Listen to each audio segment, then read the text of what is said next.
हरे कृष्णा कृष्ण कृष्ण हरे हरे, हरे राम राम राम हरे हरे। ओम नमो भगवते वासुदेवाय। ओम नमो भगवते वासुदेवाय। ओम नमो भगवते वासुदेवाय। नारायणं नमस्कृत्य नरं चैव नरोत्तमं देवीं सरस्वतीं व्यासं ततो जयमुदीरयेत्। नष्टप्रायेषु भद्रेषु नित्यं भागवत सेवया भगवते उत्तम श्लोके भक्तिर्भवति नैष्ठिकी। कृष्णाय वासुदेवाय देवकी नंदनाय च नंद गोप कुमाराय गोविंदाय नमो नमः। हरे कृष्णा। आज की श्रीमद् भागवतम क्लास में सभी भक्तों का स्वागत है। कल हम श्रवण कर रहे थे श्रीमद् भागवतम के पहले स्कंद के तीसरे अध्याय से। इसका नाम है समस्त अवतारों के स्रोत कृष्ण। कल हमने 5वें श्लोक तक पूरा किया था। 5वें श्लोक में हमने श्रवण किया था भगवान के अलग अलग अवतार होते हैं। अलग अलग अवतारों का विस्तृत वर्णन श्रवण किया था हमने। इसमें मनवंतर अवतार थे। भगवान हर मनु के कार्यकाल में अवतार लेते हैं, उसका विस्तृत वर्णन किया था। इससे पहले पुरुष अवतार से तो हमने प्रारंभ भी किया था। 3 पुरुष अवतार होते हैं, 3 गुणावतार होते हैं। 14 ब्रह्मा जी के एक दिन में 14 मनवंतर अवतार होते हैं। ब्रह्मा जी के एक दिन में हर मनु के कार्यकाल में एक मनवंतर अवतार होता है। उनके नाम भी हमने श्रवण किए थे। 14 मनु होते हैं। एक एक मनु का कार्यकाल करीब करीब 30 करोड़ वर्ष के आसपास रहता है। और फिर उसके बाद हमने युगावतार में भी श्रवण किया था। युगावतार में 4 युगों में भगवान के अलग अलग अवतार होते हैं। युग अवतार के कलर फिक्स है, रंग फिक्स है। युग अवतार के कलर फिक्स हैं। सतयुग में श्वेत कलर का अवतार होता है। खाली यही फिक्स है जो युग के अवतार के कलर फिक्स है। त्रेता युग में भगवान का रक्त वर्ण होता है, रक्त वर्ण का अवतार होता है। द्वापर युग में श्याम या काले रंग का और कलयुग में पीले रंग का होता है। इसके बाद हमने शक्तिवेश अवतार सुने थे। शक्तिवेश अवतार असंख्य होते हैं। शक्तिवेश अवतार में कुमारगण 4 कुमार जो थे, नारद मुनि, पृथु महाराज, शेष, अनंत से ये सारी, और जो है ओरिजिनली ये सारे ब्रह्मा विष्णु महेश भी कहाँ से निकले हैं? गर्भोदक्षा विष्णु से। और बाकी सारे अवतार जो होते हैं, एक बार सृष्टि होने के बाद में सारे अवतार कहाँ से होते हैं? क्षीरोदक्षा विष्णु से होते हैं। सृष्टि बनने के बाद में सारे अवतार क्षीरोदक्षा विष्णु से बनते हैं। लेकिन सृष्टि से पहले गर्भोदक्षा विष्णु से ही ब्रह्मा जी निकलते हैं, उनके नाभि कमल से निकलते हैं। और वो स्वयं ही विष्णु क्षीरोदक्षा विष्णु के रूप में आते हैं। और ब्रह्मा जी से फिर आगे शिव जी भी बनते हैं। तो सृष्टि बनने से पहले गर्भोदक्षा विष्णु, कर्मोदक्षा विष्णु से गर्भोदक्षा विष्णु बनते हैं। और सृष्टि बनने के बाद में सारे अवतार किससे आएंगे? क्षीरोदक्षा विष्णु से आएंगे। बनने के बाद में आएंगे। एक बार क्षीरोदक्षा विष्णु आएंगे।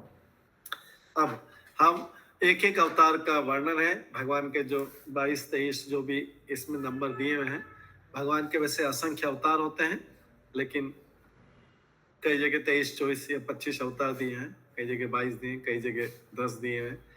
तो इससे कोई ज्यादा फर्क नहीं पड़ता है कि 10 दिए या 20 दिए हैं, है तो ज्यादा।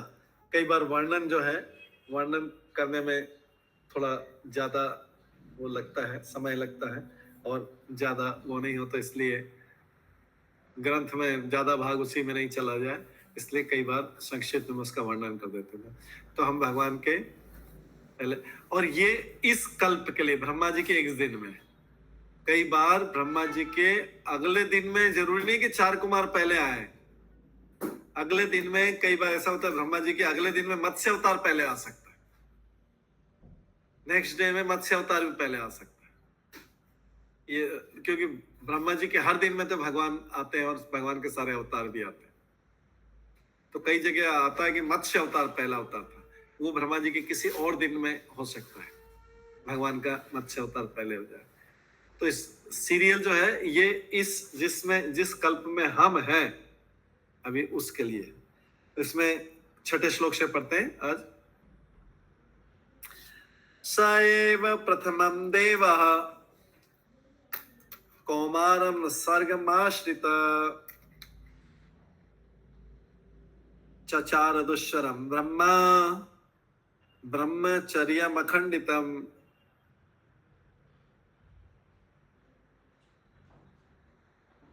सृष्टि के प्रारंभ में सर्वप्रथम ब्रह्मा के 4 अविवाहित पुत्र थे। ब्रह्मा के 4 अविवाहित पुत्र, अविवाहित पहले ही लिख दिया है क्योंकि इन्होंने आगे जाके भी विवाह नहीं किया।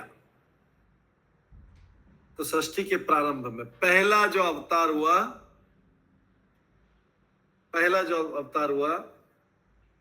जो पहला अवतार माना जाएगा, भगवान के अवतार है लेकिन ब्रह्मा के द्वारा उत्पन्न हुए पुत्र 4 कुमार जो थे, ये सब ब्रह्मा जी के मानसिक पुत्र हैं, ये हृदय से निकले हैं। तो सृष्टि के प्रारंभ में सर्वप्रथम ब्रह्मा जी के 4 अविवाहित पुत्र थे जिन्होंने ब्रह्मचर्य का पालन करते हुए परम सत्य के साक्षात्कार हेतु कठोर तपस्या की। ये कौन सा भगवान का अवतार है? शक्त्यावेश अवतार है। ठीक है, ये भगवान का शक्त्यावेश अवतार है। तो पहला ये हुआ।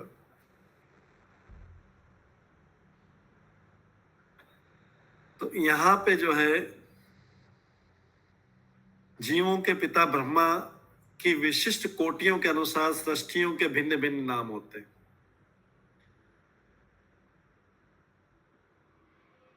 तो कुमार गणों की उत्पत्ति कौन सी हुई? किसमें? भगवान की कुमार सृष्टि में हुई। ये ब्रह्मा जी का ये दिन जो है कुमार सृष्टि वाला है क्योंकि इसमें सबसे पहला अवतार कुमारों का हुआ। क्यों अवतार हुआ? भगवान यहां पर इस चीज को बताने के लिए कि किस प्रकार से ब्रह्मचारी रह के ब्राह्मण रह के परम सत्य को, भगवान को प्राप्त किया जाता है। जैसे भगवान को प्राप्त करने के बहुत सारे तरीके हैं, अलग अलग तरीके। हम तो भक्ति के द्वारा प्राप्त करते हैं, हम लोग भक्ति के द्वारा प्राप्त करते हैं। हम नारद मुनि के अनुगामी हैं। किसके अनुगामी? हम नारद मुनि के अनुगामी। ये जो है ये कुमार सृष्टि, इसमें भगवान ने 4 कुमार, तो जो लोग ज्ञान के द्वारा भगवान को प्राप्त करना चाहते हैं उनको कुमार, जो 4 कुमार हैं, ये बता रहे हैं कि किस प्रकार से ब्रह्म साक्षात करने के लिए ब्रह्मचारी बनकर कठित व्रत का पालन किया जाए। ब्रह्मचारी बनकर जिनको ये रास्ता अपनाना है वो ये रास्ता अपनाना चाहिए। हम भक्ति का मार्ग कर रहे हैं जो नारद मुनि वाला, ये 4 कुमार वाला कर रहे हैं। इसलिए हमने देखा होगा कि हमारी जो परंपरा है भागवत गीता में, आप लोगों ने देखा होगा परंपरा में कुमार गण नहीं आते हैं। हमारी परंपरा में कौन आते हैं? तीसरे नंबर पर नारद मुनि आते हैं। पहला कृष्ण है, दूसरा ब्रह्मा है, तीसरा नारद। ठीक है, सनातनी पद्मा देवी दास माता जी बोलिए। हरे कृष्णा बोलिए। जनक तो हम लोग तो रूपानुगा कहलाते हैं, तो मतलब दोनों सेम है बाबू। नारद मुनि ऊपर है, उन्हीं से नीचे फिर रूप गोस्वामी और वो सब आएंगे। तो ऊपर से अभी हम ऊपर की बात कर रहे हैं ना, उसके बाद आगे जब इसको आगे चलेंगे तो रूप गोस्वामी, सनातन गोस्वामी, वो तो चैतन्य महाप्रभु के बाद में आएंगे। तो ऊपर से जब चालू किया तो ब्रह्मा जी के बाद नारद मुनि के, हम लोग नारद मुनि के फॉलोअर्स हैं। रूपानुगामी तो नीचे आके हम गौड़ी वैष्णव बोलते हैं, आगे नीचे आके जाके। बट ऊपर से अगर कोई बोले तो प्रभुपाद कई बार लिखते हैं कि हम सब लोग नारद मुनि के फॉलोअर्स। भक्ति का ज्ञान हमारी परंपरा में हमें नारद मुनि से आया है। जैसे कुमार परंपरा में कुमारों से आया ज्ञान, शिव परंपरा में लक्ष्मी जी से आया, रुद्र परंपरा में शिव जी से आया, हमारे इधर जो आया है ये ज्ञान ब्रह्मा जी से, ब्रह्मा जी के बाद नारद मुनि से आया है। आगे जाके हम गौड़ी वैष्णव वाले जो लोग हैं वो रूपानुगी कहलाते हैं, क्योंकि हमारा आगे का ज्ञान जो रूपक मतलब ओरिजिनल जो ज्ञान ABCD ये सब नारद मुनि से आया है, ब्रह्मा जी और नारद मुनि। इसलिए बोलते हैं ना हम ब्रह्म माधव गौड़ी संप्रदाय, मतलब ब्रह्म माधव मतलब ब्रह्मा जी से, और ब्रह्मा जी मतलब नारद मुनि, नेक्स्ट नारद मुनि है, अगर आप भागवत गीता में देखेंगे तो सीधे। ठीक है, हम ब्रह्मा जी की परंपरा में है, नारद मुनि की परंपरा में, और रूप गोस्वामी की परंपरा में, उस लाइन में जो भी आएंगे सबकी परंपरा में। ऐसा भी बोल सकते हैं हम प्रभुपाद की परंपरा में, कोई फर्क नहीं पड़ता, क्योंकि लास्ट में प्रभुपाद ही आ रहे हैं। ऊपर से किसी का भी नाम ले लो, कोई फर्क नहीं पड़ता ना, ऊपर हम तो उसी परंपरा ऊपर से लेकर नीचे तक, हम चैतन्य महाप्रभु की परंपरा में, या ऐसा भी बोल सकते हैं हम माधवेंद्रपुरी की परंपरा में, ये भी तो सब बीच में आ रहे हैं। तो बीच में आने वालों का किसी का भी नाम लिया जा सकता है। कृष्ण किस कुल में हुए उत्पन्न, बताइए किस कुल में हुए?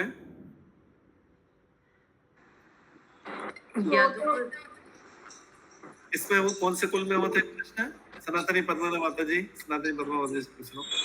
वो वैश्य को नहीं वैश्य नहीं, यदुवंश में हुए थे कृष्ण। किस में हुए थे? वैश्य तो का बिजनेस हुआ, वो वर्ण हुआ वैश्य कुल में, ब्राह्मण क्षत्रिय वैश्य, लेकिन हम किस में? यदुवंश में हुआ। कृष्ण का कई जगह ऐसा भी बोला था ना, वृष्णि वंश में हुए, कई बार बोला था मधु वंश में हुए, कई जगह बोला जाता है सात्वत वंश में हुए, कृष्ण के बारे में भी बोला जाता है। तो कौन सा सही है इसमें से? सनातनी पद्मा माता जी से पूछ रहा हूँ। तो सब सही है। सब क्यों सब सही है? कि सब उसी परंपरा में आ रहे हैं प्रभु जी, सब उसी में है रिलेटेड, आ रहे हैं, उसी वंश में आ रहे हैं, उसी वंश में आ रहे हैं। मतलब पहले यदुवंश में पहले यदु राजे, उसके दूसरे राजा भी हुए, फिर तीसरे राजा भी हुए, चौथे उसी वंश में आ रहे हैं जब तक कि कृष्ण नहीं आ जाते। तो कृष्ण को यदुवंश भी बोला था, कई बार वृष्णि वंश में, उसमें क्योंकि राजा वृष्णि राजा भी हुए थे, फिर कई बार मधुवंश में, क्योंकि उसमें मधु के नाम के एक राजा भी हुए थे। तो उसमें से किसी का भी नाम लेके उनके वंश में क्या, ऐसे ही हमको कृष्ण की उसमें तो है ही से, ब्रह्म कृष्ण के बाद ब्रह्मा जी के बाद नारद मुनि, हमको ब्रह्म माधव गौड़ी परंपरा भी बोल सकते हैं, हम नारद मुनि के परंपरा भी बोल सकते हैं, उसके आगे चैतन्य महाप्रभु आ रहे हैं उसकी परंपरा भी बोल सकते हैं, मध्वाचार्य आ रहे हैं, हम ब्रह्म माधव गौड़ी वैष्णव संप्रदाय, उसके बाद आगे रूपानुगा आ रहे हैं, वो भी बोल सकते हैं, हम भक्ति सिद्धांत ठाकुर के गौड़ी मठ की परंपरा में भी, और हम प्रभुपाद की परंपरा में, किसी पूरी इस लाइन में किसी का भी नाम लिया जा सकता है, मुख्य का नाम लेता है, लेकिन किसी का भी नाम लिया जा सकता है। ठीक है, ऐसे कृष्ण के भी कई वंश मेंशन है, लेकिन सब एक ही उसमें आ रहे हैं, वंश की लाइन में आ रहे हैं। कभी पहले वाले राजा का नाम बोल दिया, कभी दूसरे वाले राजा का नाम बोल दिया, कभी तीसरे वाले राजा का नाम बोल दिया, लेकिन वही सेम वंश में ही आ रहे हैं। वो चंद्रवंश भी बोलते हैं क्या? हाँ, चंद्रवंश भी बोलते हैं। ठीक है, कृष्ण चंद्रवंश में भी ऐसा भी बोलते हैं। तो आगे सृष्टि के प्रारंभ में सर्वप्रथम ब्रह्मा के 4 अविवाहित पुत्र हुए, जिन्होंने ब्रह्मचर्य व्रत का पालन करते परम सत्य के साक्षात्कार हेतु कठोर तपस्या की। तो ये कौन सा मार्ग है? ये जो ब्रह्मचारी वाले, अगर कोई ब्रह्मचारी रहना चाहे तो ये मार्ग अपनाते हैं। और ये 4 कुमार कौन है?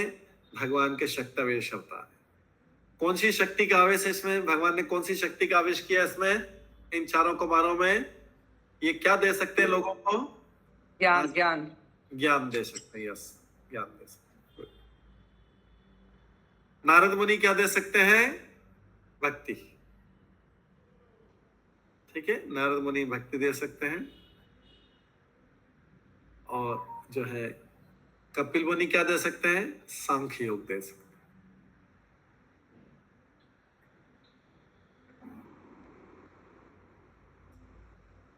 तो इसलिए 4 कुमार उत्पन्न हुए, लेकिन उन्होंने ये योग्यता करुणा आदि का, माता जी बोलिए। प्रभु जी दंडवत प्रभु, लेकिन वो लोग तो ब्रह्मचारी रहे, तो सृष्टि आगे बढ़ी कैसे?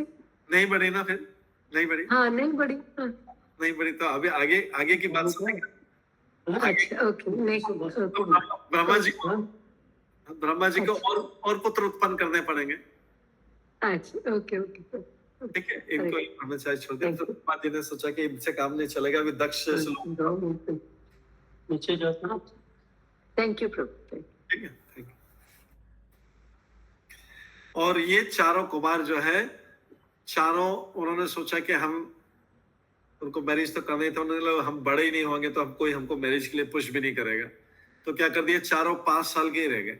हालांकि उनकी आयु बढ़ रही थी, लेकिन उन्होंने अपने को 5 वर्ष के बालक बना लिया। तो कोई फोर्स भी करेगा तो कोई कैसे करेगा फोर्स, बोले 5 साल के बालक की मैरिज कैसे होगी, विवाह कैसे होगा। ब्रह्मा जी भी बाद में, ब्रह्मा जी पिता है इनके, ब्रह्मा जी भी उनको पुश नहीं कर पाएंगे। तो इन्होंने सोच लिया 5 साल के बालक ही बने रहेंगे, हमको कोई आगे भी मैरिज के लिए बोलेगा। हालांकि इनकी आयु बढ़ रही थी, आयु तो जैसी बढ़ती वैसी सबकी बढ़ेगी, लेकिन ये 5 वर्ष के बालक की अवस्था में हमेशा बने रहे, जैसे कृष्ण हमेशा किशोर अवस्था में बने रहते। तो इनके पास, ऋषि मुनियों के पास इतनी शक्ति है। ये हम देखते हैं कि कर्दम मुनि के केस में भी देखेंगे आगे कि बूढ़े को यंग एकदम बना सकते हैं। कर्दम मुनि ने भी विवाह करने पहले, ऐसे सोबरी मुनि ने भी यंग हो गए थे, बहुत बूढ़े हो गए थे, लेकिन उन्होंने अपने आप को यंग बना लिया था। और 50 राजा मानता थे कि 50 कन्या उनकी तरफ आकर्षित हो गई थी, जबकि वो बूढ़े थे तो कोई उनकी तरफ आ नहीं रही थी। जैसे उन्होंने अपने आप को यंग किया, 50 कन्या उनसे विवाह करने के लिए आ गई। तो ऋषि मुनि की भी पावर है और भगवान की तो कोई है नहीं। तो इन कुमारों ने, चारों कुमारों ने निश्चय किया हम 5 वर्ष की आयु के बने रहेंगे। 5 वर्ष की आयु बढ़ेगी, लेकिन हम दिखेंगे कैसे, 5 वर्ष के बालक दिखेंगे, निर्वस्त्र, कोई वस्त्र भी नहीं पहनते। आशा शाह माता जी ने एंड्रेस किया। प्रभु जी कृष्ण लास्ट कितने वर्ष तक बने रहे हैं? कितने, क्या कृष्ण भगवान लास्ट कितनी उम्र तक उनका था ये? किशोर अवस्था में कितने उम्र तक थे? आपकी आवाज थोड़ी इको आ रही, क्या कोई और रिपीट कर दे। किशोर अवस्था में वो कितने वर्ष के थे प्रभु जी? किशोर अवस्था में कौन कौन? कृष्ण भगवान। कृष्ण भगवान किशोर अवस्था में हमेशा 16 साल के बने रहते, 16।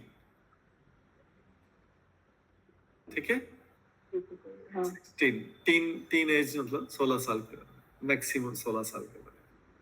जनरली 11-12 साल के, लेकिन मैक्सिमम 16 साल तक। ठीक है, तो ये सारे शक्तिवेश अवतार हुए। इसलिए प्रभुपाद बता रहे हैं कि इसमें ब्राह्मणों ने, इन्होंने कुमारों ने भगवान का ब्रह्मचर्य का पालन किया। तो जन्म से ब्रह्मचारी नहीं थे, बाद में अपने आप को इन्होंने ब्रह्मचारी बनाए रखा। 7वां श्लोक, 6ठे श्लोक में भगवान का पहला अवतार हो गया, गिनते जाना। ठीक है, 6ठे श्लोक में पहला अवतार कौन से हुआ? 4 कुमार। ये 4 शक्तिवेश अवतार है। दूसरा अवतार देखते हैं कौन सा किया लिया भगवान ने। द्वितीयं तु भवायस्य रसातल गतां महीम उद्वारिष्यन् उपादत्त यज्ञेश सौकरम वपु। दूसरा अवतार भगवान ने कौन सा लिया? शुकर का अवतार लिया। शुकर मतलब सुअर, जिसको बोलते हैं पिग, इंग्लिश में हॉग, HOG हॉग, या पिग, PIG पिग। आप सबने देखा होगा शुकर को, सुअर को देखा होगा। इसी को भगवान का वराह अवतार भी बोलते हैं। संस्कृत में या शास्त्रों में शुकर को वराह बोलते हैं। भगवान का ये वराह अवतार किस लिए लिया ऐसा अवतार, ये हम आगे सुनेंगे। किस लिए लिया ऐसा अवतार क्यों लेना पड़ा? भगवान और भी कोई अच्छा अवतार भी ले सकते थे, गाय का अवतार भी ले सकते थे ना, गाय का अवतार भी ले सकते थे, बंदर का, मंकी का भी अवतार ले सकते थे।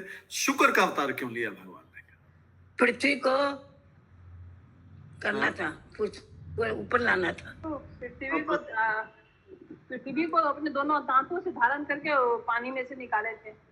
अच्छा, कोई और नहीं कर सकता क्या ये? नहीं। और किसी बॉडी में और किसी शरीर में नहीं कर सकते ये? नहीं। हाँ जी, बोलिए। मेरी आवाज आ रही है? हाँ, आ रही है। वो पृथ्वी में गंध है ना, हाँ, गंध उनका अपना गुण गंध है। और सुअर में ना सुनने की बहुत तेज शक्ति होती है।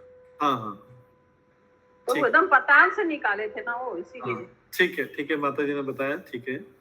हाँ, हाँ, ये आंसर इसमें हो गया है कि एक्चुअली उन्होंने सूंघते सूंघते पृथ्वी को जाके, क्योंकि सुअर के पास, पिग के पास, शुगर के पास में सूंघने की शक्ति रहती। कविता बता माता जी ने हैंड रेज किया।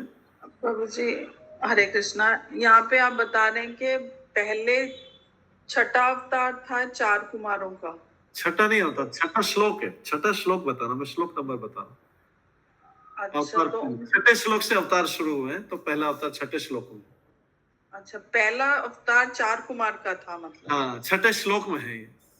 श्लोक अच्छा, नंबर, ठीक है प्रभु, गलती लगी। हाँ, श्लोक नंबर 6 में पहला अवतार था। यहाँ से अवतार चालू हो रहे हैं श्लोक नंबर 6 से। तो पहला अवतार 4 कुमार का है, दूसरा अवतार ये 7वां श्लोक, श्लोक नंबर आगे आगे बढ़ते हैं। दूसरा अवतार जो है ये शुक्र का है। तो जैसा आप लोगों ने बताया कि रत्नावली माता जी बोलिए। हरे कृष्ण प्रभु जी, सादर प्रणाम। प्रभु जी पृथ्वी नक्षत्र में चली गई थी ना, तो वहाँ पे बहुत गंदगी था। तो हाँ। गंदे स्थान से कोई चीज को उठाना शुकर का काम है, इसलिए Yes. भगवान पृथ्वी को ऊपर उठा। यस, करेक्ट, ठीक है। तो ये जो है भगवान ने और सूंघ के उधर गए थे, क्योंकि पृथ्वी में क्या रहता है, गंध है। आपको आगे आएगा तो चौथे 5वें स्कंद में आएगा। 5 चीजें सुनी, 5 इंद्रिय विशेष सब जानते हैं ना, रूप, शब्द, स्पर्श, गंध और स्वाद। ठीक है, ये पता है जिन्होंने थोड़ा पढ़ा, रूप, गंध, स्पर्श, स्वाद, ये सब जो है 5 वस्तु, 5 विषय रहते हैं। तो गंध किससे, पृथ्वी से रिलेटेड। रूप किससे है, अग्नि से है। शब्द किससे है, आकाश से है। स्पर्श किससे है, वायु से है। और स्वाद किससे है, जल से। तो रूप, शब्द, स्पर्श, गंध। तो पृथ्वी में गंध रहती है। हम पृथ्वी में गंध आती है, किसी को पता है पृथ्वी से स्मेल आती है? जब बारिश आती है, तो बारिश जब मिट्टी के ऊपर गिरती है तो बहुत अच्छी सुगंध आती है। तो पृथ्वी के अंदर की गंध है, वो बारिश से नहीं है, पानी से नहीं है। पानी डाला तो पृथ्वी की गंध लगती है। करुणा आदिका माता जी। हरे कृष्ण प्रभु जी। प्रभु ये 5 जो आपने बताए फिर से प्लीज रिपीट करिए। हाँ माता जी, आएंगे आगे आएंगे, इसलिए मैंने जल्दी जल्दी बता दिए थे। शब्द, अच्छा। शब्द, स्पर्श, रूप, गंध, स्वाद। शब्द आकाश से, शब्द आकाश से, शब्द, स्पर्श, स्पर्श वायु से है जी। रूप अग्नि से है, अग्नि, हाँ। शब्द, स्पर्श, रूप, गंध, गंध पृथ्वी से, और स्वाद जल से। थैंक यू प्रभु, थैंक ये यू सर। पंचभूत के साथ ये 5 इंद्रिय विषय है जो। तो पृथ्वी की गंध ली वराने, और वहां पे जाके इसको जैसा बताया आप लोगों ने कि नीचे से कीचड़ से उठाना था, तो उसके लिए कीचड़ से ढूंढने के लिए ये शुक्र जो है वो एक्सपर्ट होता है इसमें। तो भगवान ने वैसा अवतार लिया। हालांकि भगवान शुक्र नहीं है, भगवान ने तो लीला करने के लिए ऐसा अवतार लिया, लेकिन ये बताने के लिए कि किसी कचरे से नीचे कीचड़ से उठाना है, तो उसके लिए ऐसे अवतार की जरूरत पड़ी। जैसे मुंह अंदर चले जाता है, शुक्र का मुंह अंदर चले जाता है, अंदर मुंह छोटा रहता है, उसके अंदर से फिर निकाल लाता है, फिर अपने दांतों के ऊपर रख के पृथ्वी को ऊपर लाए थे, पृथ्वी को अपनी कक्षा में स्थापित किया था। ठीक है, तो सर्वशक्तिमान भगवान ने ये आश्चर्य असुरों को कर दिखाया। ये पृथ्वी को किसने छुपाया था? असुरों ने छुपाया था, असुरों को छुपा दिया था। जिससे किस लिए कर दिया था? कि कोई लोग रहे नहीं। असुर लोग तो पाताल में रहते थे, उन्होंने सोचा कि आगे ब्रह्मा की सृष्टि में बनाओ कोई जीव रहे नहीं, तो इसलिए उन्होंने पृथ्वी को ही गायब कर दिया, छुपा दिया था नीचे।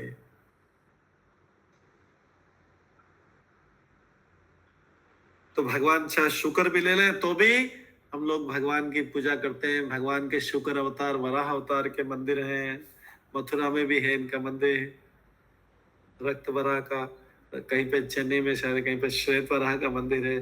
तो चाहे शुक्र, हमको कोई मतलब नहीं भगवान कोई सा भी अवतार ले। अगर भगवान शालिग्राम की शिला में पत्थर के रूप में आ जाएंगे तो हम शालिग्राम शिला की भी पूजा करना चालू कर देंगे,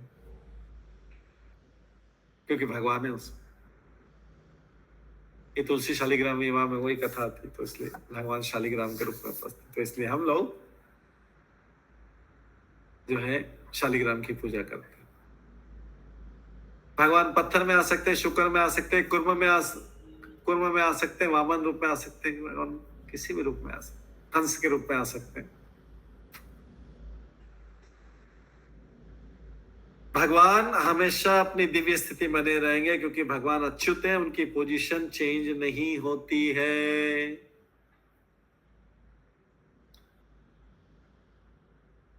इसलिए भगवान को अच्युत बोला जाता है। अपनी पोजीशन से च्युत नहीं होते, मतलब अपनी पोजीशन से नीचे नहीं गिरते हैं। चाहे नीचा रूप कोई सा भी रूप ले लें, रूप कोई सा भी ले लें, भगवान पत्थर का रूप ले लें, कुर्म का रूप ले लें, वराह का ले लें, वामन का ले लें, कोई भी रूप ले लें भगवान, लेकिन भगवान भगवान बने रहते हैं। चाहे अर्जुन के ड्राइवर बन जाए, पार्थ के सारथी बन जाए, नाम पार सारथी हो जाएगा, लेकिन भगवान ही बने रहेंगे। भगवान को नाम और इनसे सबसे कोई फर्क नहीं पड़ता है। अगर हम कुछ लोग ड्राइवर बन जाएंगे तो सब बोलेंगे अरे क्या तुमने सब कुछ छोड़ के ड्राइवर बन गए, ड्राइवर ड्राइवर बोलेंगे लोग हमको, उनको। लेकिन भगवान ड्राइवर बन गए तो भगवान को तो पूजा करने लग गए सब लोग, पार्थ सारथी के रूप में पूजा करने लग गए। इस्कॉन दिल्ली का जो सबसे बड़ा मंदिर है संत नगर में, उसका नाम है राधा पार्थ सारथी मंदिर। ठीक है, सविता गुप्ता माता जी। भगवान रण छोड़ के भाग गए थे तो रण छोड़ के नाम से भी तो पूजा होता है। रण छोड़ के नाम से भी होता है। तो भगवान को कोई फर्क नहीं पड़ता कि कोई सभी निम्न लेवल का काम करे, उच्च लेवल का काम, उनको ये हम लोगों को फर्क पड़ता है, भगवान को कोई फर्क नहीं पड़ता। हरे कृष्ण प्रभु जी। हाँ जी बोल माता जी, हैंड रेज करके हाथ खड़ा करके करिए। ठीक है, अच्छा, ठीक है, ठीक है, अभी पूछ लिए। हाँ बोलिए माता जी। जैसे जैसे ना एक तो उदाहरण दे रहे, जैसे आपके सामने से बोलने में मैं माफी चाहती हूँ। हाँ। वो जैसे अमिताभ बच्चन है वो तरह तरह का रोल करता है, हाँ। लेकिन वो तो वही है, कितना भी रोल कर ले। हाँ। कलाकार हम लोग को मालूम है, ऐसे भगवान है, कितना भी रोल कर ले, लेकिन वो तो असली में भगवान है, ठीक एक्टिंग करे। अभी बोल आज अच्छा दिया अमिताभ बच्चन का एग्जाम्पल, लेकिन अगली बार से भगवान का एग्जाम्पल देना कि भगवान कोई सा भी रूप धारण कर ले, फिर भी भगवान भगवान बने रहते। संसारी लोग है ना, इसलिए संसार का उदाहरण दिया हरे कृष्ण, ताकि तुम समझ सके जल्दी से। Thank you. ठीक है, तो तीसरा अवतार भगवान का, 2 अवतार हो गए, तीसरा अवतार। तृतीयम ऋषि सर्गम वे देवर्षि त्वं उपेत्य स तंत्रम सात्वतम माचष्ट नैष्कर्म्य कर्मणाम यतः। ऋषियों के सर्ग में, मतलब ऋषियों की सृष्टि में, सर्ग मतलब होता है सृष्टि। हमने शुरू में भागवतम के शुरू में बताया था परिचय में, ऋषियों के सर्ग में मतलब ऋषियों की सृष्टि में परिचय बताया, सर्ग विसर्ग ये सब बताया। तो ऋषियों के सर्ग में, तो ऋषियों की सृष्टि में भगवान ने देवर्षि नारद के रूप में, जो देवताओं में महर्षि थे, तीसरा शक्तावेश अवतार ग्रहण किया। तो इसमें जो है भगवान ने तीसरा अवतार ग्रहण किया, ये भी शक्तावेश अवतार था। उन्होंने वेदों का भाष्य संकलित किया जिससे भक्ति मिलती है और जो निष्कार कर्म की विधि को प्रेरणा प्रदान करते हैं। तो ये जैसे कुमार का ज्ञान अवतार था, नारद मुनि का भक्ति का अवतार है। और ये क्या प्रेरणा देते हैं सबको? नारद मुनि का अवतार किस लिए हुआ? ये सबको भक्ति करने की प्रेरणा देते हैं और स्वयं प्रचार भी करते हैं। किसके किसके प्रचार किया? ध्रुव महाराज को उन्होंने प्रचार किया था। किसको और प्रचार किया? प्रहलाद महाराज को गर्भ में शिक्षा दी थी। और नारद मुनि कईयों को ऐसे भक्त बना चुके।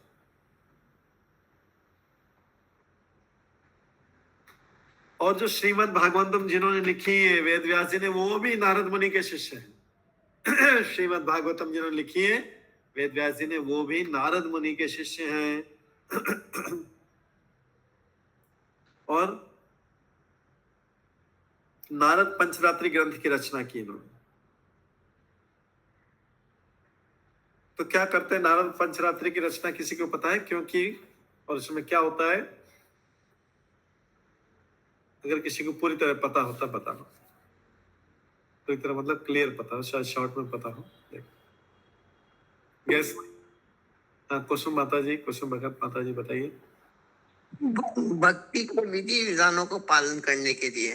भक्ति के विधि विधानों का पालन करने, ठीक है, भक्ति के विधि विधानों, और भक्ति के अंदर जो दूसरे भक्ति के अंदर जो अनुष्ठान रहते हैं, उन अनुष्ठानों को कैसे करना चाहिए। अनुष्ठान मतलब यज्ञ या यज्ञ संस्कार, दूसरे जैसे सनातन धर्म में संस्कार होते हैं। कितने संस्कार होते हैं सनातन धर्म में? कितने?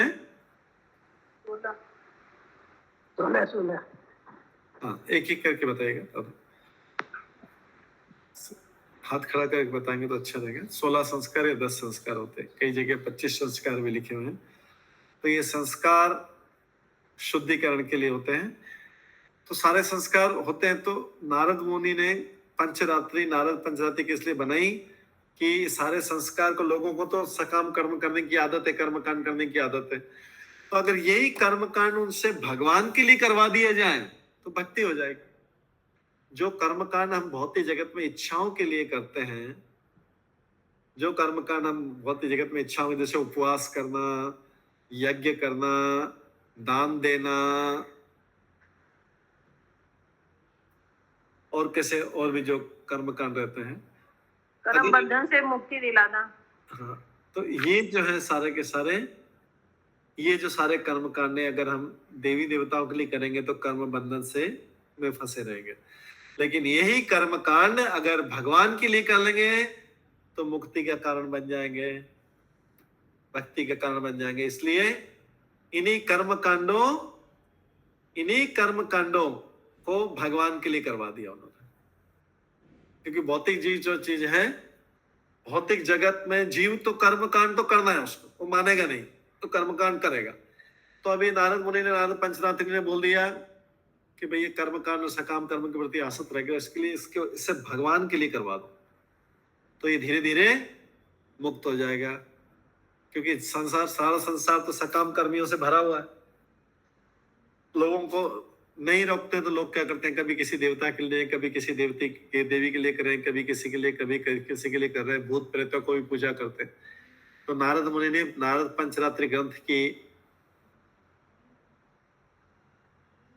योजना करवा, उसको इन्होंने कर्मकांड की योजना बनवा के एक बुक पब्लिश की, जिससे लोग क्या है कि कर्मकांड करें, लेकिन अब की बार वो भगवान के लिए करें।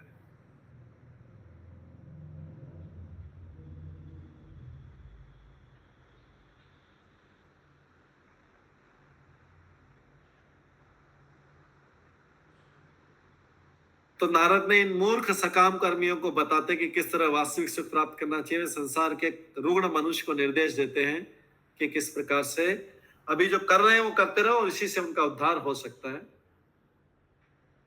तो इसलिए प्रभुपाद ने एग्जाम्पल दिया है दूध का और दही का एग्जाम्पल दिया है। क्या होता है कि जैसे दूध होता है, दूध पीने से कई बार डाइजेशन खराब हो जाता है। ठीक है, ज्यादा दूध पिया, बहुत किया, कई को डाइजेस्ट नहीं होता, तो डाइजेशन, पाचन क्रिया खराब हो जाती है ज्यादा दूध पीने से। तो उसका इलाज क्या है? उसी से उसका इलाज है, उसी दूध को दही बना लो, दही बनाओ, दही खाओगे तो डाइजेशन ठीक हो जाता है, क्योंकि दही खट्टी रहती है तो डाइजेशन ठीक हो जाता है। वही दूध जो डाइजेशन खराब कर रहा था, वही दूध को जमा लिया और दही के रूप में खाया, अगले दिन तो उससे डाइजेशन ठीक हो जाता है, पाचन क्रिया ठीक हो जाती है। उसी प्रकार से जो सकाम कर्म व्यक्ति के लिए कर्म बंधन का कारण थे, जो सकाम कर्म व्यक्ति के लिए कर्म बंधन का कारण थे, उन सकाम कर्मों किसके लिए नारद मुनि ने करवा दिया। नारद मुनि बोला करे वही सब सकाम कर्म करो, लेकिन अभी किसके लिए कर दो? भगवान के लिए कर लो। तो दूध से दही का काम हो गया। वो दूध का काम कर रहे थे, सकाम कर्म बंधन में बांध रहे थे, लेकिन उसी को दही बना लिया, मतलब उसको क्या किया, भगवान की तरफ मोड़वा लिया। तो अब वही सकाम कर्म जो थे अब किसका कारण बन गए? भक्ति के कारण बन गए, भगवान के लिए हो गए, भगवान की प्रसन्नता के लिए काम हो गए। जैसे उसमें है कि कभी सकाम कर में है कि अगर सुबह सुबह एक गाय को रोटी देंगे तो ये फायदा होगा, एक रोटी कुत्ते को देंगे तो ये फायदा होगा, कबूतर को दाना डालेंगे तो ये फायदा होगा। तो नारद मुनि ने बोला कि ये अगर ये रोटी जो भगवान को भोग लगा के ब्राह्मण को दी तो ये फायदा होगा, ये रोटी भगवान को भोग लगा के गाय को दी तो ये फायदा होगा, ये रोटी जो है भगवान को भोग लगा के कबूतर को दी तो ये फायदा होगा। तो उन्होंने सेम काम को खाली बस ये करवा दिया, भगवान के लिए करवा दिया। तो अभी वही जो काम कर्म जिसको छुड़वाना मुश्किल था, अब वही कर्म जो पहले पुण्य के लिए कर रहा था वो भक्ति के लिए करने लग गया। ये नारद मुनि ने इस ग्रंथ में बताया। इस ग्रंथ का नाम क्या है? नारद पंचरात्र। इसको हम बताएंगे कि इसका नाम नारद पंचरात्र कैसे हुआ, ये आगे बताएंगे। तो तीसरा अवतार हो गया नारद मुनि का। पहला अवतार हो गया 4 कुमार का, दूसरा अवतार होगा शुक्र का, तीसरा अवतार हो गया नारद मुनि का। अब चौथा अवतार पे आओ। ये सब कौन से भगवान के कौन से अवतार हैं? 6 जो कैटेगरी बताई थी उसमें 6 कैटेगरी में कौन से अवतार हैं? पुरुष अवतार हैं कि युग अवतार हैं कि मनवंतर अवतार हैं कि अवतार, ये सब कौन से किसमें माने जाएंगे? हाँ कविता माता जी। शक्त्यावेश प्रभु। ओके, और कोई आंसर देना चाहेगा? हरे कृष्णा प्रभु जी, धन्यवाद प्रणाम। प्रभु जी लेकिन वराह अवतार तो शक्त्यावेश नहीं है ना? हाँ, तो मैंने बोला नहीं है शक्त्यावेश अवतार, मैंने वो तो फिर लीला अवतार है ना? ये सारे के सारे भगवान की लीला अवतार है। लीला अवतार के अंदर कुछ शक्त्यावेश अवतार भी हो सकते हैं और कुछ सांस भी हो सकते हैं, लेकिन ये सारे जो अभी हम पढ़ रहे हैं ऊपर से ये लीला अवतार है भगवान। शक्त्यावेश अवतार में भी भगवान आ सकते हैं लीला करने के लिए, मत्स्य रूप में भी आ सकते हैं, वराह रूप में भी आ सकते हैं, वामन रूप में भी आ सकते हैं। तो ध्यान रखिए, लीला अवतार में शक्त्यावेश अवतार भी हो सकता है।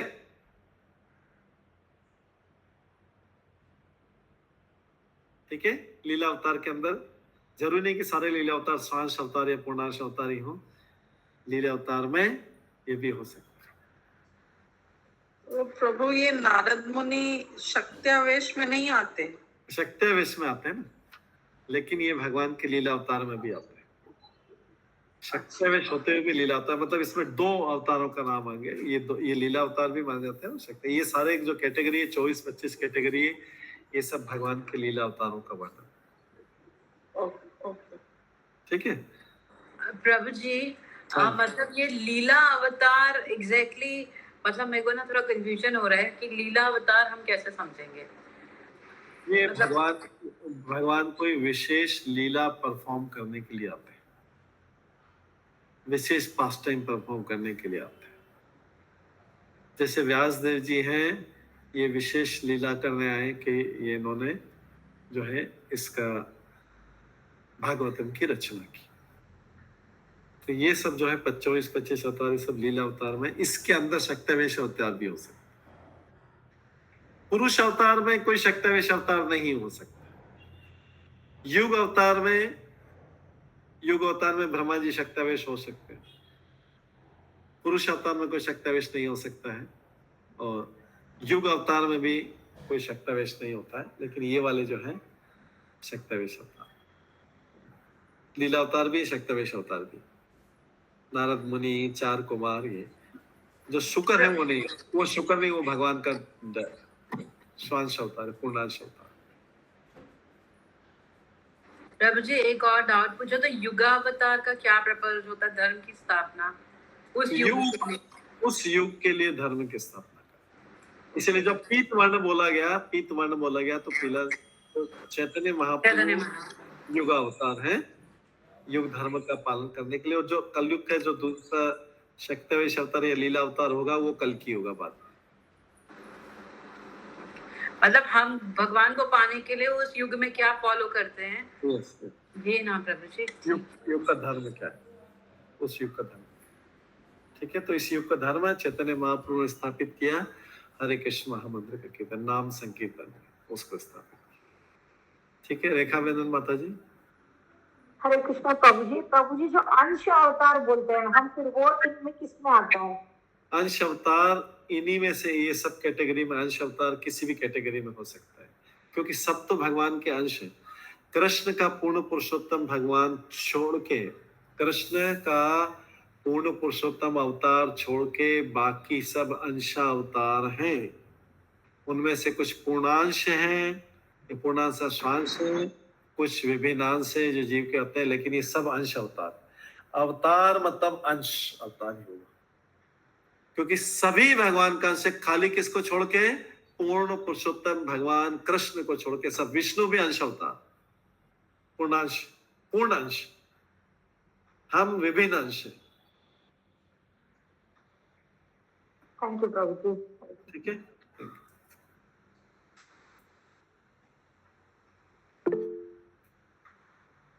प्रीति अग्रवाल माता जी, हरे कृष्णा। प्रभु जी, हरे प्रभु कृष्ण। जी अभी आपने, हाँ प्रभु जी अभी आपने बोला, जैसे डिस्कशन हो रहा था कि जो युगावतार आते हैं वो उस युग के धर्म को स्थापित करने के लिए आते हैं। Yes. तो जैसे हम लोग कल पढ़ रहे थे कि काला रंग जो है वो जातन युग का है, उसमें कृष्ण भगवान आए थे और उसका युग धर्म है डेटी वर्शिप, है ना प्रभु जी? हाँ, तो भगवान Shri Krishna deity worship establish करने कैसे आए थे, इसको कैसे समझेंगे? इसको ऐसे समझेंगे कि कृष्ण जो है पूर्ण पुरुषोत्तम भगवान, तो कृष्ण लीला के लिए करने के लिए आए थे, लेकिन उस समय जो उनका जो आना था, युग अवतार आना था, वो भी उनके अंदर ही चला गया, क्योंकि अभी कौन आ रहे हैं? पूर्ण पुरुषोत्तम भगवान कृष्ण आ रहे हैं। तो इसलिए क्लियरली हमें पता नहीं लगता है कि वो उन्होंने ये जो विधि था इसका डेटी वर्शिप का ये बताया, क्योंकि वो उनके साथ में आए थे। तो कृष्ण जो कृष्ण ने जो उस समय प्रचार किया उसमें सारी चीजें आ गई थी, क्योंकि कृष्ण पूर्ण अवतार, पूर्ण पुरुषोत्तम भगवान है, इसलिए उस समय का अंश अवतार जो आना था वो भी उन्हीं में मिल के आया।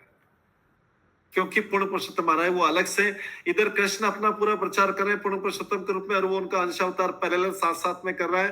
वो जो है चीजें हो नहीं पाएगा, एडजस्ट नहीं हो पाएगा, सेट नहीं हो पाएगा, क्योंकि दोनों एक जब पूर्ण आ गए हैं तो फिर उस समय जितने टाइम तक पूर्ण है उस समय साथ साथ में इस ब्रह्मांड में अंश अवतार की, किसी और अंश अवतार की जरूरत नहीं है। तो उस समय आप देखेंगे कि जब भगवान ये कर रहे हैं, तो इसलिए व्यास देव जी भी जो भगवान के अंश अवतार, साहित्य विषय अवतार थे, उनकी जो लीलाएं उसके बाद जब भगवान अप्रकट हो गए और तब तक उनकी भागवतम रचना हुई, तो उसके बाद रिलीज हुआ था। तो अंश अवतार उस समय मुख्य नहीं रह जाता है जब पूर्ण पुरुषोत्तम भगवान स्वयं आ रहे हैं। बस ये खाली इतना सा ये ध्यान चीज रखने की जरूरत है कि एक जब बड़ा प्राइम मिनिस्टर आ रहा है तो फिर उसी समय उसी सिटी में क्या दूसरा छोटा मिनिस्टर आके अपना अलग से कुछ काम कर सकता है? नहीं, वो प्राइम मिनिस्टर के साथ ही आएगा, चाहे मीटिंग अलग अलग कर लेंगे लेकिन आएगा प्राइम मिनिस्टर। एक ही एंटोराज रहता है, एक ही साथ, ग्रुप पूरा के पूरा एक के साथ आएगा, पूरा ग्रुप एक साथ में आएगा। ठीक है दीदी माता जी, आपका ओके प्रभु जी, हैंड रेज। ओके प्रभु जी, थैंक ठीक है, थैंक यू। ये कभी भी ध्यान, ओके, थैंक यू। पूर्ण आएगा तो सारे अंश उसमें आ जाते हैं।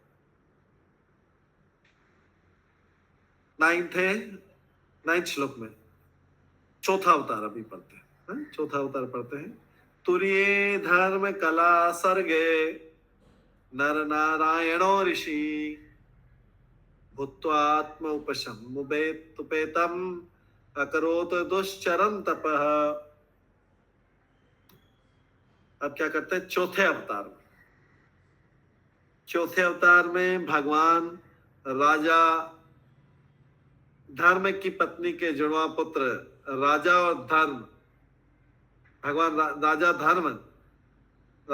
धर्म और उनकी पत्नी। चौथे अवतार में भगवान राजा धर्म की पत्नी के जुड़वा पुत्र हुए, नर और नारायण बने। ये किस लिए, ये भगवान ने किस लिए अवतार लिया था? कि तपस्या कैसे की जाती है। पहले ब्रह्मचारी का लिया था कि ब्रह्मचारी के कठोर नियमों को कैसे पालन किया जाता है, कुमार अवस्था, पहला अवतार। लेकिन ये अवतार और पहले अवतार में क्या डिफरेंस है? इसमें तपस्या कैसे की जाती, ये कुमार वाला, बच्चों वाला नहीं अवतार, ये तपस्या नर नारायण मैच्योर है। ये चौथे अवतार में भगवान जो आए राजा धर्म की जुड़वा पत्नी के जुड़वा पुत्र नर और नारायण के रूप में आए। इन्होंने क्या सिखाया? इंद्रियों को कैसे वश में करना चाहिए और कठिन तपस्या कैसे करनी चाहिए। क्यों सिखाया? क्योंकि सतयुग में भगवान की ज्यादातर लोग कहाँ जाते थे? हजारों साल तक भगवान की तपस्या करने जाते थे। सतयुग का युग धर्म क्या था? तपस्या। त्रेता युग का युग धर्म क्या था? यज्ञ। द्वापर युग का यज्ञ धर्म क्या था? बड़े बड़े मंदिर बनाना, मूर्ति पूजन अर्जन। और कलयुग का युग धर्म क्या है? नाम संकीर्तन। तो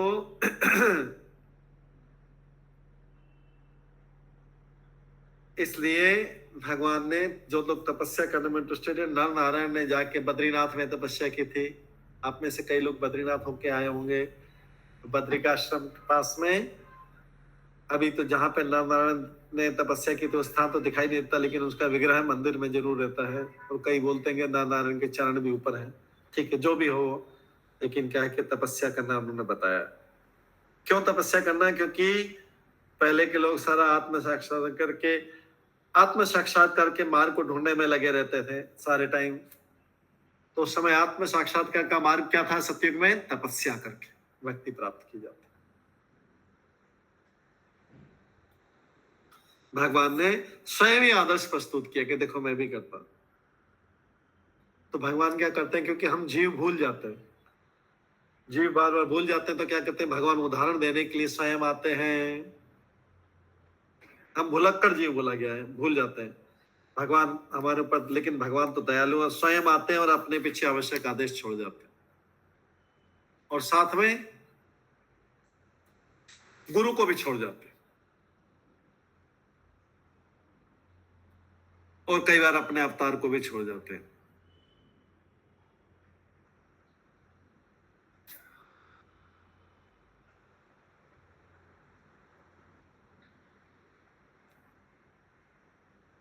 तो भगवान जो है चैतन्य महाप्रभु पतितात्माओं को उद्धार करने के लिए भक्ति का प्रचार करें दे। लेकिन सतयुग से वहां पे बैठे हुए कौन? नर नारायण बैठे हुए तपस्या कर रहे हैं। वो बताते हैं कि तपस्या के मार्ग से कैसे। सब तो चैतन्य महाप्रभु को नहीं जानते, सब लोग उनके आंदोलन के प्रभाव में नहीं है। तो अभी भी कई लोग जो है तपस्या में विश्वास रखते हैं। तो कई लोग तपस्या जाते हैं कम समय के लिए, लेकिन नर नारायण तो लाखों साल से तपस्या में बैठे हैं, उदाहरण देने के लिए कि तपस्या, भगवान स्वयं भी तपस्या करते। ये चौथा अवतार हुआ। पंचवा अवतार, पंचम कपिल नाम सिद्धेश काल विप्लुतम प्रोवाच।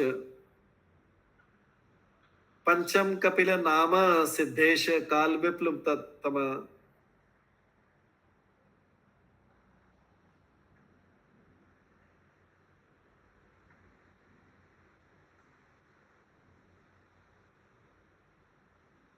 पंचम कपिलो नाम सिद्धेश काल विप्लुतम प्रोवाचा सूर्य संख्या तत्व ग्राम विरिन्नय। भगवान का पांचवा अवतार क्या हुआ? सांख्य ज्ञान का उपदेश देने के लिए हुआ। पांचवा सिद्ध थे, ये कपिल मुनि सिद्ध थे, सिद्धों में श्रेष्ठ। और उन्होंने क्या बताया? उस समय के जो ब्राह्मण थे उनको सांख्य का ज्ञान दिया, क्योंकि सांख्य का ज्ञान ये समय के साथ नष्ट हो गया। सांख्य के ज्ञान में क्या होता है? किस चीज का ध्यान दिया जाता है? बताइए, सांख्य ज्ञान में क्या क्या दिया जाता है? हाँ बताइए सुनीता बजाज माता जी।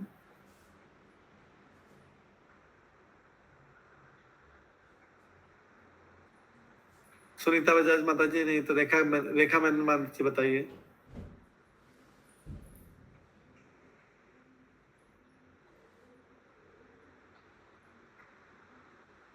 रेखा मेनन जी बताइए। नहीं, सनातनी पद्मा देवी दास माता जी बताइए। हरे कृष्ण बाबू जी, किसी भी वस्तु का विस्तार में बताना। जैसे आत्मा है तो आत्मा के बारे में विस्तार से बताना। हाँ, आत्मा के बारे में विस्तार से बताना, आत्मा और शरीर में अंतर बताना, और ये भौतिक जगत जो 16 तत्वों से बना है, ये सब ज्ञान जो है सांख्य ज्ञान में।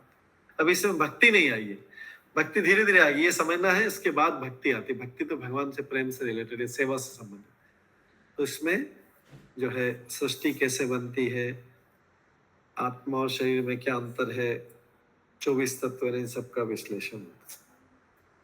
तो ये किसने, भगवान ने कपिल मुनि के रूप में बताया, ये भगवान का 5वां अवतार था।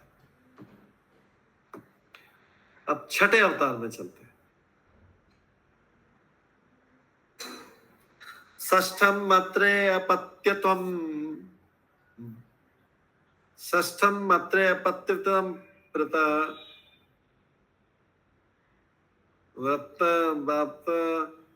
व्रत प्राप्त अनुसूया अन्वीक्षिम, आगे अन्वीक्षिम आर्लकाय प्रहलाद आदिव्य उचिवान। पहला क्या, षष्ठ मत्रे अपत्यत्वम व्रत प्राप्त अनुसूया अन्वीक्षिकम आर्लकाय प्रहलाद आदिव्य उचिवान। छठा अवतार कौन से हुआ भगवान का? छठा अवतार जो हुआ है वो दत्तात्रेय का हुआ। छठा अवतार दत्तात्रेय था। दत्तात्रेय का नाम कैसे पड़ा दत्तात्रेय?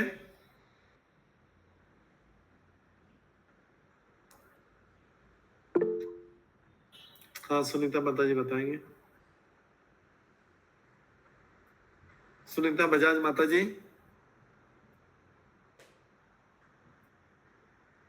ठीक है, शिवानी माता जी बताएंगे। Prabhu ji, I am not very sure but कुछ रामायण से कनेक्टेड है ना, वो किसी ऋषि की वाइफ को ब्रह्मा विष्णु महेश तीनों का मिश्रण है, ऐसा है कुछ? हाँ, वो अनुसुईया थी, ऋषि की वाइफ अनुसुईया थी, और ऋषि थे अत्रि, अत्रि मुनि और माइक बंद कर लीजिए। अत्रि मुनि और अनुसुईया उनकी पत्नी थी। तो हाँ, दत्तात्रेय, अत्रेय पीछे अत्रेय, दत्ता मतलब होता है पुत्र, तो दत्तात्रेय मतलब अत्रि मुनि। ब्रह्मा विष्णु महेश तीनों को एक साथ प्रे की कि आप तीनों एक बन के मेरे पुत्र बन के आए।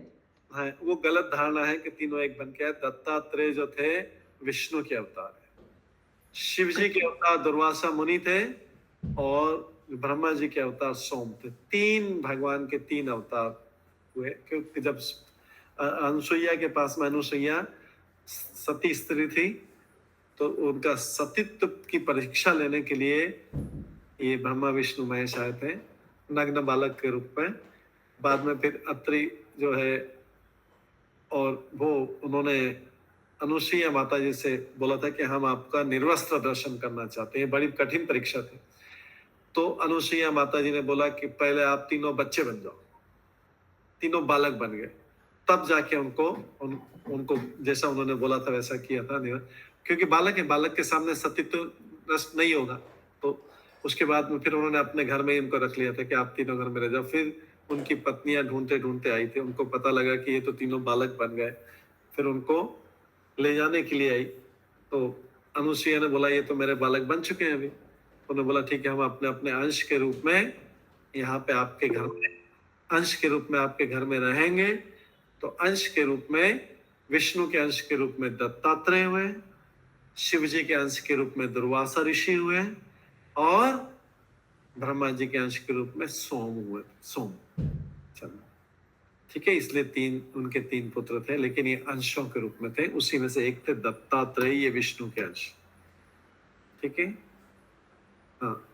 सनातनी पद्मा माता जी ने हैंड रेज किया था, उसके बाद सविता को। हरे कृष्णा बहू जी, हरे कृष्णा बहू जी, मेरे को दत्तात्रेय का मतलब समझ में नहीं आया। आप अभी सिर्फ दत्ता का मतलब बताए, पुत्र त्रे मतलब ये तीनों जो आए इसके लिए बोले?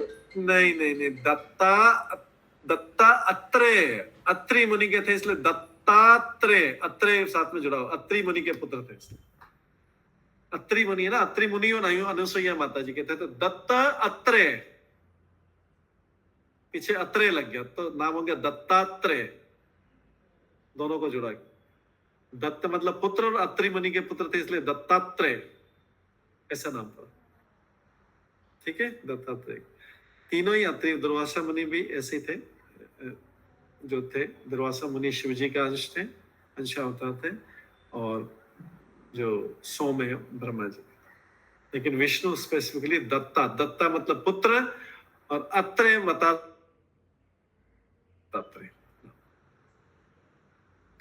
हाँ, सविता गुप्ता माता जी आपका प्रश्न। हरे हरे कृष्ण प्रभु जी, सादर प्रणाम। प्रभु जी, मैं इतने दिनों से जानती थी अत्रि मुनि और अनुसुईया के पुत्र दुर्वासा मुनि थे। उनके दोनों माता पिता दुर्वासा मुनि के वही थे, अत्रि मुनि और सती अनुसुईया। लेकिन वो लोग मतलब खुद से आए थे, ये पता नहीं था। ये रामायण में और डिटेल में, बट इसमें भी पूरा दिया हुआ है। इसमें नीचे लिखे अनुसुईया ने ब्रह्मा विष्णु तथा शिव के समक्ष प्रार्थना की, यदि आप मुझ पर प्रसन्न हो तो मुझे वर दीजिए और आप तीनों मिलकर मेरे पुत्र बने। तो उनके 3 पुत्र हुए थे। इसमें खाली दत्तात्रेय का वर्णन है, बाकी 2 पुत्र और थे, दुर्वासा मुनि और सोम। ठीक है, तो आप दुर्वासा मुनि और किनको बोले? सोम चंद्रमा, वो ब्रह्मा जी के पुत्र थे। ठीक है, आगे दूसरे और भी डिटेल में पढ़ेंगे। बट ये कि अभी ध्यान रखना कि भागवतम में क्या सुना है। आपने जो अभी तक सुना था उसको हटा दीजिए, उसको माइंड से हटा देना। अब ये ध्यान रखना कि ये इसकी कथा ऐसे है। विस्तृत वर्णन रामायण में है, लेकिन इसमें भी संक्षिप्त वर्णन है। तीनों आए, तीनों ने फिर एक अंश के रूप में अपना अंश छोड़ के गए थे। तो दत्तात्रेय ने किसकी आत्मदर्शन की स्थापना की थी और उन्होंने इसका आगे उपदेश दिया था। ये दत्तात्रेय का अवतार है। हम आगे भी देखेंगे दत्तात्रेय के अवतार की और भी कथा आएगी। अभी तो ये क्योंकि एक एक करके सारे अवतारों का वर्णन आ रहा है, इसलिए संक्षिप्त परिचय दिया हुआ। अगला श्लोक, ततः सप्तमया कुत्याम रुचे यज्ञ अभ्यजायत स याम आदेश रगणे अपात स्वयंभुवंतरम। भगवान का जो 7वां अवतार हुआ किसमें हुआ? रुचि और उनकी पत्नी आकुति के पुत्र यज्ञ थे। यज्ञ अवतार हुआ भगवान का। भगवान के अवतार का नाम क्या था? यज्ञ। भगवान का एक नाम यज्ञ भी, ये भी भगवान का अवतार था। और ये यज्ञ कब आते हैं? हमने यज्ञ का नाम कल भी सुना था। एक मनु है जिसके कार्यकाल में भगवान यज्ञ के रूप में आते हैं। कौन सा मनु था? किसी को याद है?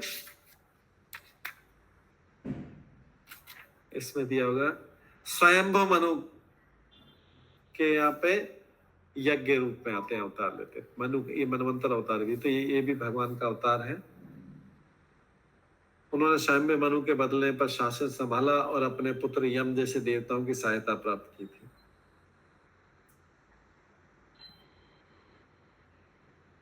तो भौतिक जगत की विधि व्यवस्था बनाए रखने के लिए देवताओं द्वारा ग्रहण किए जाने वाले प्रशासनिक पद अत्यंत उन्नत पुण्यशाली जीवों को प्रदान किए जाते हैं।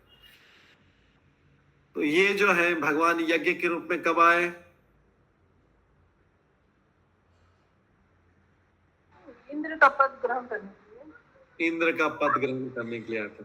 तो जैसे ब्रह्मा जी की अगर पोजीशन खाली होती है तो भगवान ब्रह्मा जी की पोजीशन में खुद आ जाते हैं। अगर कोई जीव ब्रह्मा जी बनने योग्य नहीं हो, अगर कोई जीव इंद्र बनने योग्य नहीं हो तो भगवान इंद्र बन के आ जाते हैं। भगवान को कोई फर्क नहीं पड़ता, पोजीशन खाली नहीं रहना चाहिए, पदवी खाली नहीं रहना चाहिए, क्योंकि शासन तो संभालना है ना। बिना राजा की प्रजा चल नहीं सकती। तो स्वर्ग का राजा कौन संभालेगा? अगर इंद्र बनने के लिए क्या करना पड़ता है? हैंड रेस करके कोई बताएगा? डायरेक्टली नहीं हैंड रेस करेगा। हाँ, सुनीता बजाज माता जी, राजीव बजाज, पहले सुनीता बजाज फिर राजीव बजाज। सुनीता बजाज माता जी बताइए। वो अश्वमेध यज्ञ करना पड़ता है। यस, राजीव मजुमदार प्रभु। हाँ, वही आंसर है। जो अश्वमेध यज्ञ 100 अश्वमेध यज्ञ करना पड़ता है। अगर कोई 100 अश्वमेध यज्ञ नहीं कर पाया तो क्या होता है? भगवान स्वयं इंद्र की पोजीशन संभालते हैं, इंद्र की स्थिति को संभालते हैं। तो इसलिए यहाँ पर भगवान यज्ञ ने जो है उन्होंने स्वयंभू मनु के बदलने पर शासन संभाला और उसके बाद में क्या किया?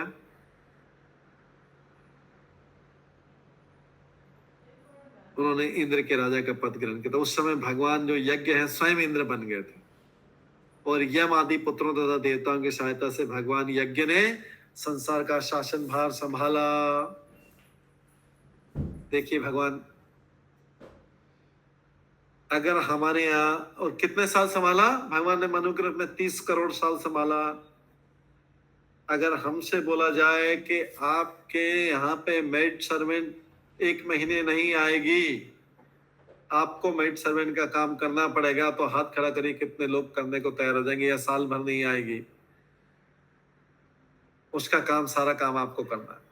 हम बोलेंगे क्या हम मेड सर्वेंट है क्या? हमको मेड सर्वेंट समझ रखा है, हम उसका काम करेंगे? लेकिन भगवान के लिए इंद्र तो कितनी छोटी पोजीशन है, बहुत छोटी पोजीशन है। कहाँ भगवान और कहाँ इंद्र? लेकिन भगवान ने इंद्र का काम संभालने के लिए भी आ गए। भगवान को कोई हेजिटेशन नहीं होता है, शुक्र का अवतार धारण कर लेते हैं पृथ्वी को उठाने के लिए। ये भगवान है। हम सब क्या जरा सी अपनी पोजीशन नहीं चाह रहे, मैं ये करूंगा क्या, ये काम करूंगा, ये काम करूंगा।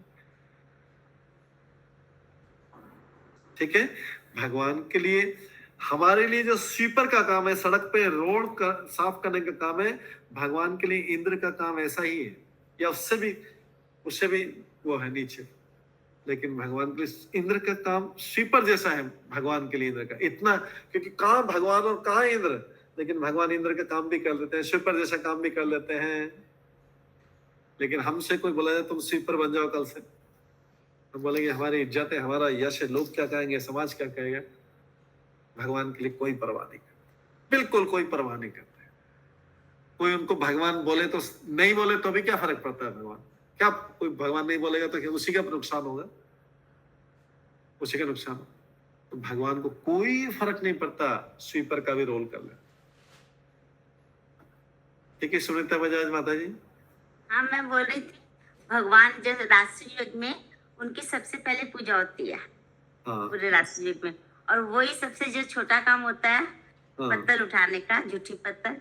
तो भगवान हम लोग को यही बताना चाहते हैं कर्म के द्वारा कि कोई काम बड़ा नहीं, कोई काम छोटा नहीं है। मतलब राष्ट्रीय युग में पहले पूजा उनकी होती है। और सबसे जो छोटा काम हो वो खुद करते हैं, हम ही लोग। हाँ, लेकिन हम लोग ऐसा नहीं करते। ठीक है, हमारी तो बहुत बड़ी इज्जत, बड़ी इज्जत रहती है, सबका यश रहता है। लोग क्या बोलेंगे, हम पहला डर तो होता है लोग क्या बोलेंगे, समाज क्या बोलेगा। तो इसलिए हम जो है बड़े काम, सेवा में भी, भगवान की सेवा में भी अगर किसी को बोल दिया जाए कि प्रभु आप थोड़ी देर के लिए शू स्टैंड ले, अरे हमको शू स्टैंड दे दिया, हम तो डीटी वर्शिप, हम तो पुजारी, ब्राह्मण दीक्षा लिए, हमको शू स्टैंड का काम दे दिया करते हैं, हमको ऐसा नीचा काम दे दिया करते। भगवान की सेवा न नीची रहती है न ऊपर रहती है, भगवान खुद ही नीची काम कर लेते। ठीक है, तो ये जो है भगवान ने शासन का संभाला।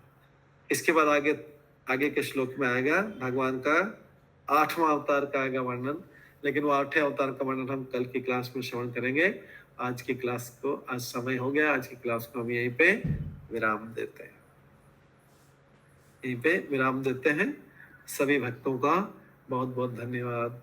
तो भगवान के कितने अवतार पढ़ लिए अभी हमने? 7 अवतार पढ़ लिए, 7 अवतार। इसमें भगवान के सांश पूर्णांत सब आ गए। आगे और भी अभी काफी श्लोक है भगवान के, इसमें 23-24 अवतार है, 22-23 अवतार भी है, 22-23 अवतार। ठीक है, आगे पढ़ेंगे धीरे, लेकिन ये शॉर्ट में पढ़ रहे हैं। और आगे इन अवतारों का विस्तृत वर्णन भी आएगा जब उनकी लीलाएं होंगी तब। ठीक है, हरे कृष्णा। सभी भक्तों का बहुत बहुत धन्यवाद। हरे